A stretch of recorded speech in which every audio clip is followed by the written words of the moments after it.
समरिया तुम्हें एक नजर देखना है।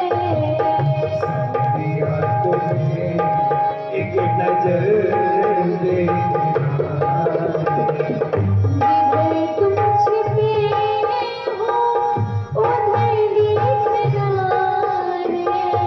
जिधर तुम तुम छिपे हो उधर देखना है।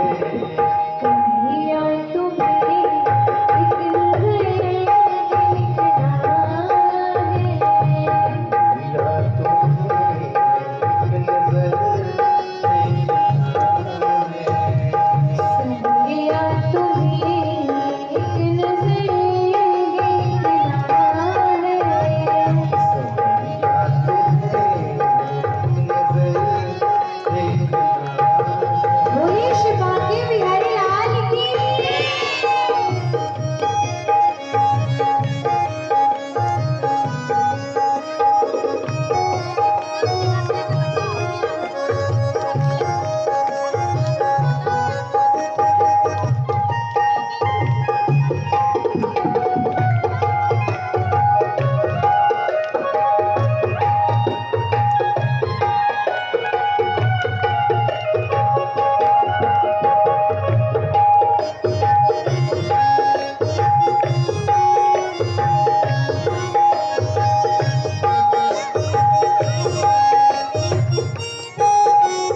तुम हो दीनों के आहों के आशिक।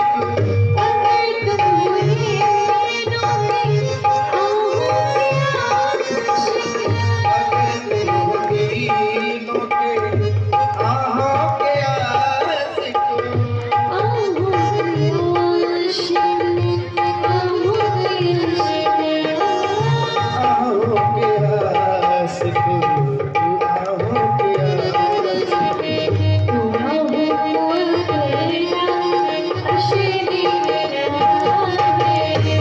आहों की अपनी असर दिखना है।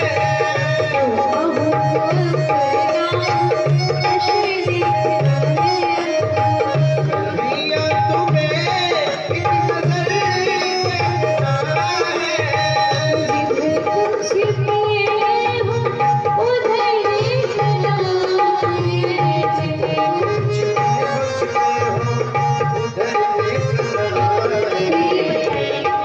किसी किसी देखना है कन्हैया को, तो एक बार हम कहते हैं और एक बार आप भी। उठाइए दोनों हाथ, सभी पूरे पूरे हाथ उठाइए और भाव से कन्हैया तुम्हें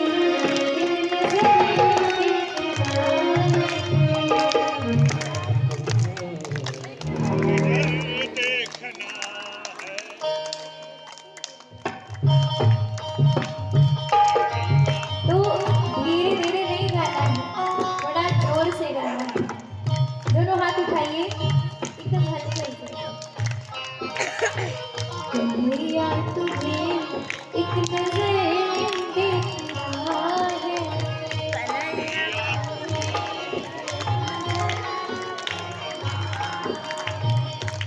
ऐसे आने कन्हैया, पूरे पूरे हाथ उठाइए। किसका किसका भोजन हुआ है दोपहर में? हुआ था? हाँ? पक्का? दोनों हाथ उठाइए। जिधर तुम छिपे हो उधर देखना है।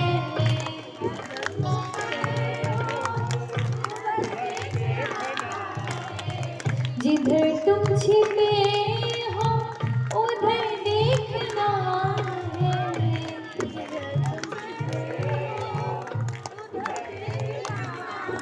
अब यहाँ पे दो लोगों की लड़ाई करवाई जाती है ना, हमें लगता है फिर कल्याणपुर तो छोड़िए, गोमती नगर तक आवाज जाती है ना? लेकिन अभी भजन गाने के लिए बोल रहे हैं तो कैसे शर्मा शर्मा के गा रहे कि खुद की आवाज खुद को भी ना सुनाई दे, है ना? अच्छा ये बताइए, खुद के बगल वाले की आवाज सुनाई पड़ रही है? उठाइए पूरे पूरे हाथ और पूरी ताकत लगा के गाइए। कन्हैया तुम्हें एक नजर देखना है।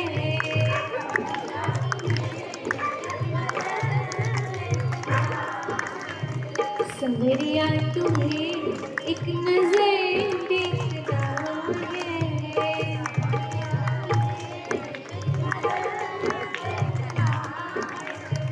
जिधर तुम छिपे हो उधर देखना है।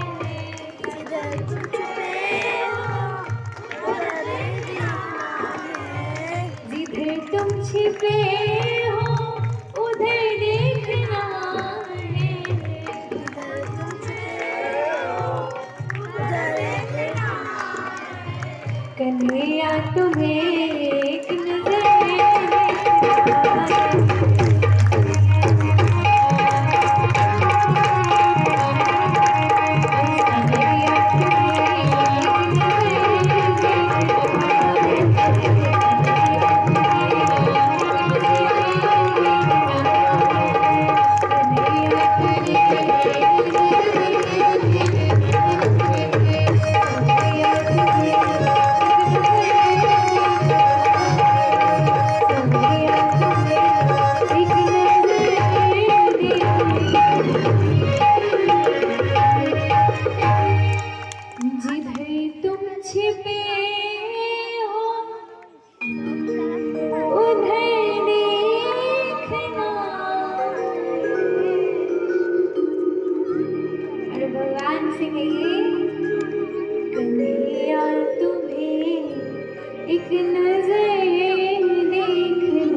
श्री राधे।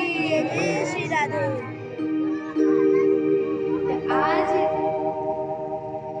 विदुर जी पर भगवान ने कृपा करी और भगवान वहां से गए। तो अब विदुर जी महाराज राज्य का त्याग करके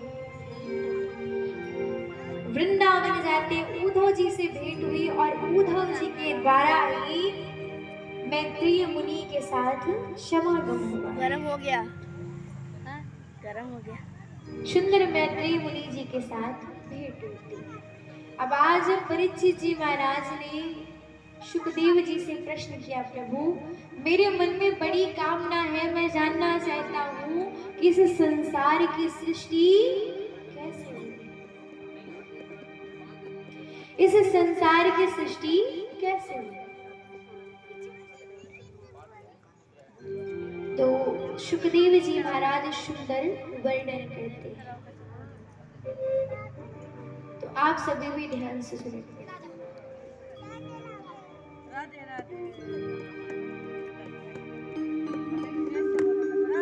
सबसे पहले संसार में कुछ नहीं था।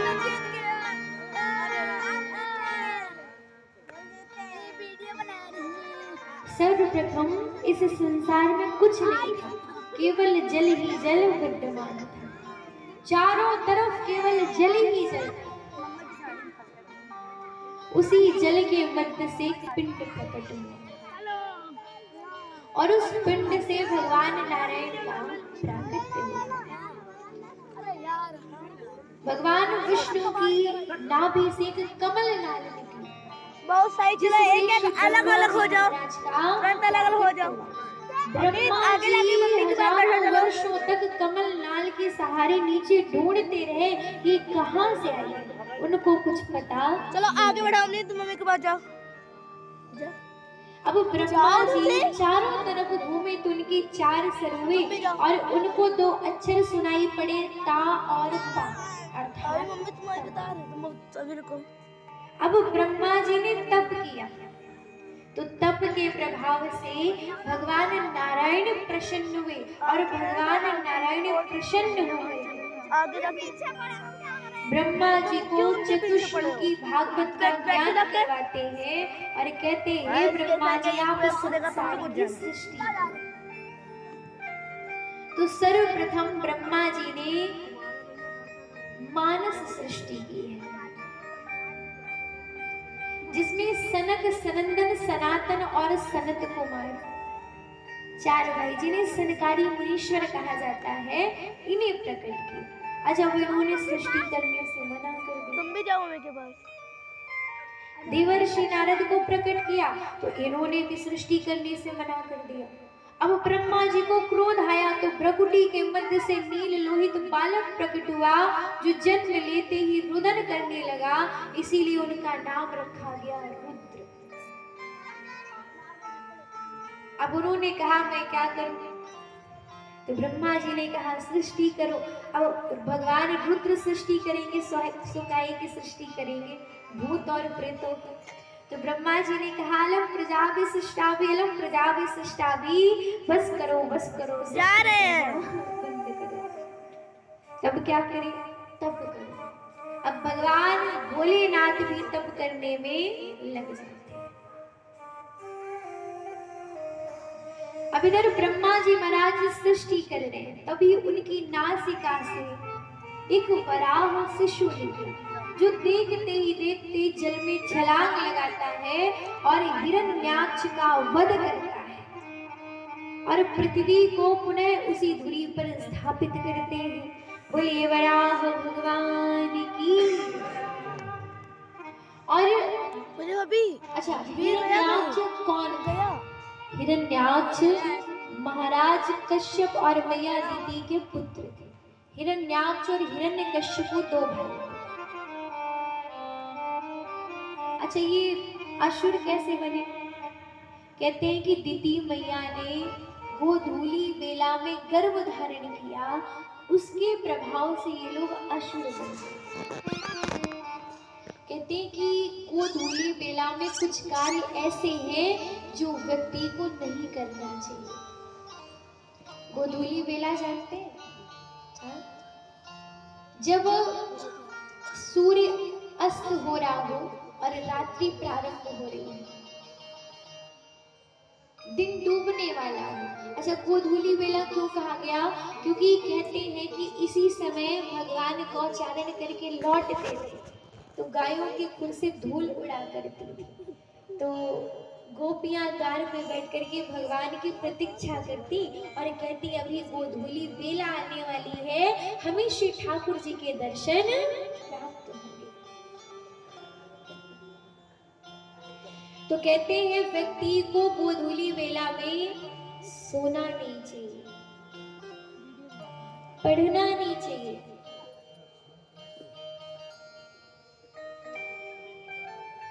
चत्वारि खलु कार्याणि संध्या काले विवर्जयेत् आहारं मैथुनं निद्रा स्वाध्यायं चतुर्थकम्।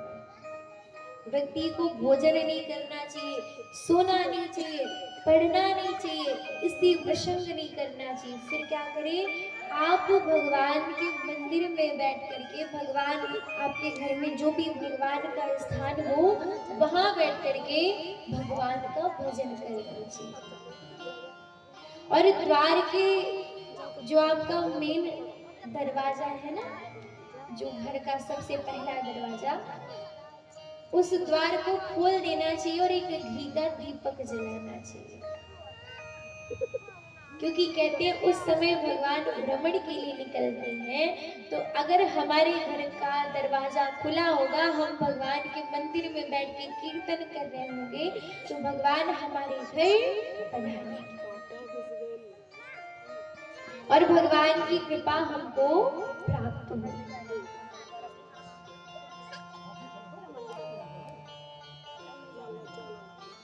तो आज ब्रह्मा जी ने पहले